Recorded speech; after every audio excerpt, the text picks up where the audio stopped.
গণ অধিকার পরিষদের কেন্দ্রীয় সাধারণ সম্পাদক মোহাম্মদ রাশেদ খান দল থেকে পদত্যাগের সিদ্ধান্ত নিয়েছেন বলে জানিয়েছে দলটির নেতৃত্ব। শুক্রবার রাতে গণ অধিকার পরিষদের উচ্চতর পরিষদের সদস্য ও গণমাধ্যম সমন্বয়ক আবু হানিফ গণমাধ্যমকে এই তথ্য নিশ্চিত করেন। তিনি বলেন, রাশেদ খান পদত্যাগের সিদ্ধান্ত নিয়েছেন। শনিবার অথবা রোববার তিনি আনুষ্ঠানিকভাবে পদত্যাগ করতে পারেন। আবু হানিফ আরও জানান, পদত্যাগের পর রাশেদ খান ধানের শীষ প্রতীকেই আসন্ন জাতীয় সংসদ নির্বাচনে অংশ নেবেন। এই ক্ষেত্রে তিনি বাংলাদেশ জাতীয়তাবাদী দল বিএনপিতে যোগ দিয়ে দলটির সদস্যপদ গ্রহণ করবেন এবং বিএনপি প্রার্থী হিসাবে নির্বাচন করবেন।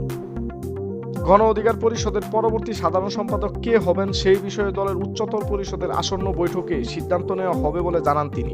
এর আগে আসন্ন জাতীয় সংসদ নির্বাচনে গণ অধিকার পরিষদের আহ্বায়ক নুরুল হক নূর সাধারণ সম্পাদক রাশেদ খানের জন্য 2টি আসন ছেড়ে দেয় বিএনপি। গত 24 ডিসেম্বর বিএনপির মহাসচিব মির্জা ফখরুল ইসলাম আলমগীর এক সংবাদ সম্মেলনে বিষয়টি নিশ্চিত করেন। চূড়ান্ত সিদ্ধান্ত অনুযায়ী নুরুল হক নূর পটুয়াখালী 3 আসন থেকে এবং রাশেদ খান ঝিনাইদহ 4 আসন থেকে বিএনপির মনোনয়নে নির্বাচনে অংশ নেবেন বলে জানানো হয়। মোহাম্মদ ভাইজিদ প্রবীণ, এই দিন এই সময়।